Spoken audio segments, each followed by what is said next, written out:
Hello, everyone. Thank you so much for checking out this video here on Show Style and Spirit. I am Ebony, of course. As you can see from the title of this video, I want to take a look back, going back to actually season 1 of Love and Marriage Huntsville, just some telltale signs that some people, their man is a hot mess and has been for a while. And then we're going to actually see some signs, some precursors, some foreshadows to what we are seeing today, season 6, 2023. All right, so now before we dig in deep, I ask that you please hit the like button on this video. You hear us content creators asking you all the time to hit the like button. It is a free way of supporting the channel. Even if you hit the dislike button, that stimulates the video as well. Either way, just giving that opinion on it, that stimulation, it helps the video so much by hitting the like or the dislike button. And if you have not already done so, please subscribe to Show Style and Spirit. I would greatly appreciate it. I would love to have you. I do give live TV show recaps most of the time for Love and Marriage Huntsville. And I definitely do reviews on other shows. Bell Collective is back now. I cannot wait. So I will be recapping those episodes as well. And I do talk about different topics, subtopics within the Love and Marriage Huntsville show, like this video. So definitely check me out. All right, so let's jump right on in. So this first soundbite is going to be coming from Marceau and Tisha, and they are going to talk about where Melody brought up the whole subject of respectful cheating, and she gave it as a hypothetical scenario. What if Marceau cheated, and what if I was gracious enough to give him another chance and he continued to cheat, and she wanted to get everyone's feedback. So now, after that dinner event, Marceau and Tisha are discussing it just amongst themselves and not in front of the group. So I will play this soundbite and then come back with my commentary. And as always, the Copyright Act of 1976 says that my fair use commentary of these soundbites are allowed. All right, and here we go. Going on with Mel and Martel to happen with us. You don't even know if anything's going on. Honestly, it looks like something is going on from the outside looking in. Well, don't speculate. Well, the word around town is that he has a whole another boo thing going on. So who said this? Husband is small. So that's the word. I'm just saying. Once people start getting successful, people start spreading lies and rumors. You can't leave what you hear, man. You sound like you know something you're not telling me. If he can hide something from his wife, he can hide it from his friends. Where there's smoke, there's fire, Marceau. Who said there's smoke? This is not smoke. This is rumors of smoke. You don't know where that smoke coming from? A lot of times it's from the fire. It could be from a barbecue where he's cooking a meal with his family. Okay.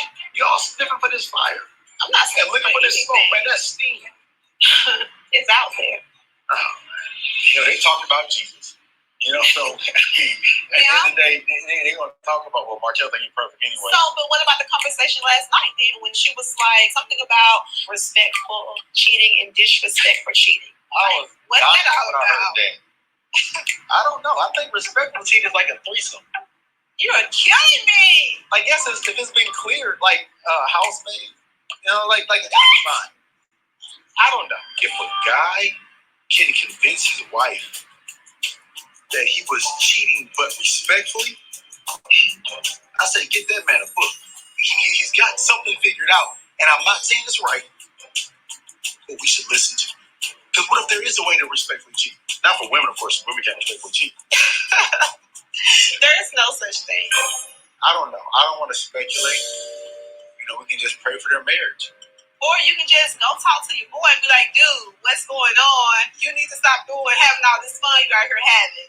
Well, I'm not going to go convicting my guy of infidelity based on a rumor. Whatever it is, Martel is your dude. Mel is my girl. Talk to him and make sure everything is good. And I will speak with her at the bridal shower and make sure everything is good. Well, I'm about to get out of here. Okay, I'm about to go doing my household chores, I guess. Cooking, cleaning, taking care of kids. So I need to change the password on my phone? See you later. I can have my guy get caught. All of a sudden, you start going through my. And I will. That's a lie. I'm just on. You go to my phone, you need a subpoena. Okay, so that was quite the loaded soundbite, in my opinion. And definitely everything said here is alleged and opinion and for entertainment purposes. Now, we all remember an episode just a few weeks ago of where it was a scene with Kiki and Melody. And Kiki was saying how Tisha brought this rumor to her. She wanted Kiki to get more information, which I believe at this point was definitely like a setup for a storyline and to be mad at Kiki and try to make her look like a troublemaker. But in any event, Melody was saying, Tisha actually said about my marriage, where there's smoke, there is fire. So now I am going to say it about her marriage. This is what we just saw a few weeks ago. And this is what aired season 1. Tisha said that. What was very interesting to me is that Marceau tried to make light of the rumors that were running around in Huntsville about Martel cheating on Melody. He said, well, the smoke could be from a barbecue. He was trying to make light and joke of it. And then Tisha's like, oh no. And Marcel's like, well, I'm not going to judge him. I'm going to pray for their marriage. He wanted to try and help, but in the most, how should I say this? Not indirect way, but basically just having God take care of it. Marceau did not want to involve himself at all. And it makes you wonder why. I don't think it's just because he didn't want to judge his guy, Martel. But meanwhile, Tisha wanted Marceau to be very direct and have a talk with Martel. Almost as if Tisha and Marceau were to take on the roles of an advisor, a spiritual advisor, or marriage counselors to Melody and Martel. Do you all think that Tisha and Marceau qualify to counsel any other married couples?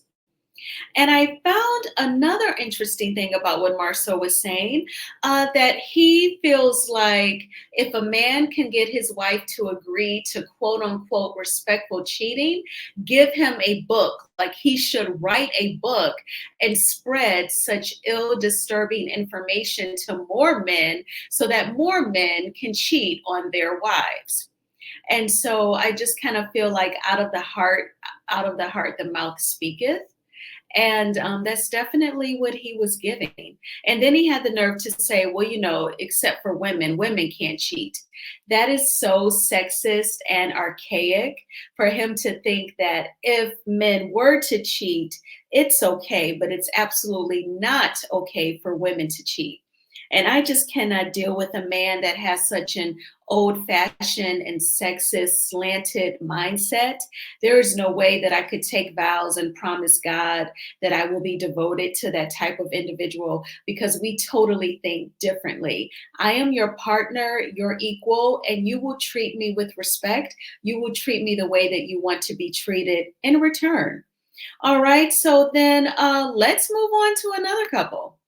We have Kimmy and Maurice. What is very unique about season 1 is that Kimmy and Maurice, they started out engaged and we saw them get married on the boat in Miami. So they are discussing the dinner event and the topic of respectful cheating. And of course, you know the deal. I'm going to play the soundbite and then give my commentary. And here we are. What was not thought? Dinner last night when Mel brought up Martel. Oh, Like the what if. Did you see him squirming? it felt like she snatched his pants off right at the dinner table. I mean, for real. So the fact of the matter is, there's been rumors about Martel cheating on Mel. However, nothing's been confirmed at all. Nobody's come to me. Has he come to you and said anything? No, of course not. I think that Martel was more embarrassed about that situation. If you blow up, then you're guilty. If you don't blow up, then you probably should have defended yourself. I think he was put literally in a no-win situation. I don't even remember if Martel ever answered the question. Martel was shook. Hey, can we talk about something else? Why are you feeling uncomfortable? And I would have been too. Like, if you're going to bring this up in front of everybody, at the table with everybody there, though. She was, because you're missing what a woman does. She's hurt. And she's going to have to work through that any way she knows how. Public embarrassment is not the right way to cheat. Don't even try to give me some scenarios of there is a right way. There is a better way to cheat than for everybody to know. Or maybe to not cheat. That's true. I don't disagree. There's no better way to cheat. If someone cheated and no one found out, right? Is that a better way to cheat? Let's revisit deal breakers. Let's not. No, let's. I can't even envision a better way to cheat. I can't even fix my mouth to answer that question. Because cheating, that's a deal breaker in any shape, form, or fashion. Okay, so when I think of Kimmy and Maurice, I think of Kimmy's words and actions being in total opposition of each other. Verbally, she's talking like she's in her right mind. Cheating is a deal breaker. And after this scene, the episode, it like picks back up. It was almost like in real time back during season 1. It went to a commercial break. Then it picked back up on this scene.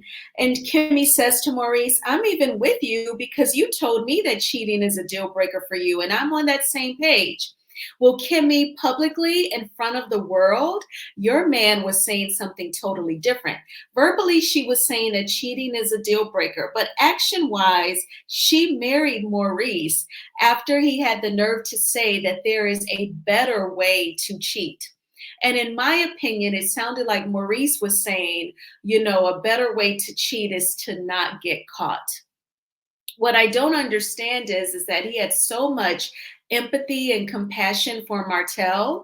He said he felt like Martel's pants were snatched off. Basically, he saw that Martel was embarrassed by Melody bringing up the topic of conversation. What should have embarrassed Martel was his actions of cheating and breaking his wife's heart and causing the children to have to shuffle between 2 households every week.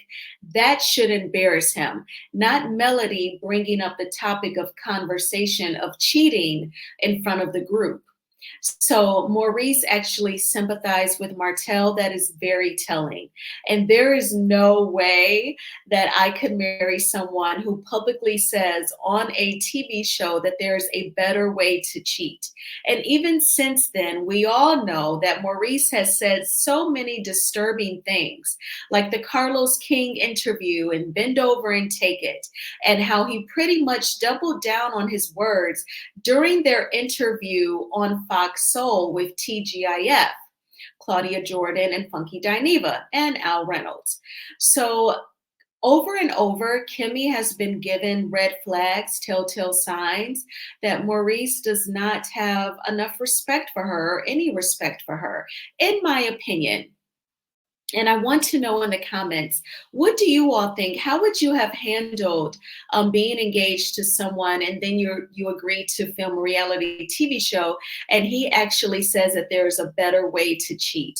Would you be down on your knees praying, asking God if he actually wants you to marry this guy? Or would you be concerned that you've put a lot of money into the deposits for the wedding? You've put money down on the venue, your dress, the DJ, the flowers, the invitations, and the food. So perhaps you're still going to proceed with the wedding because at this point, it would be a huge financial loss if you decided not to. Kimmy, is that what happened with you? Oh my gosh. So I have another soundbite that I want to share with you all. And this is this scene when these 3 stooges decided to get together and ask Martel some questions about the affair. So I want to play this soundbite, of course, and then come back with my commentary. Situation in terms of me cheating. A lot of people have been coming back to mail like your husband is cheating on you. That's tough. We about over it, and they still bringing information. That's why she's talking about respectful. Because if it was handled inside closed doors, it good. But then all of a sudden, everybody else stepping out and coming at you, and now you feeling like you the fool for even taking them back. I guess it would be a little better if everybody in the world don't know. Well, I ain't gonna lie to you. Yes, it would. Right. Yes, yeah. That'd be my first conversation. It's like somebody she said, "Hey, I cheated." I was like, "Who all knows?" Right. And she'd be like, "Everybody in this city," I'd be like, "Well, we gotta move." I mean, at this point, what advice do you give Martel? Never admit it, buddy. Oh my gosh. Isn't it interesting how things come full circle? This was season one, and that was a show producer who was asking the confessional questions. And the producer asked Marceau at this point, what advice do you have for Martel? And Marceau said, do not admit it, buddy. And here we are, season six, and both Marceau and Tisha are not admitting or denying any cheating in their marriage. Now, of course, on one token, some people will say, so what if they don't want to talk about it? Let him cheat in peace. Well, the biggest factor, in my opinion, is that they are on a reality TV show. They are not on a scripted sitcom.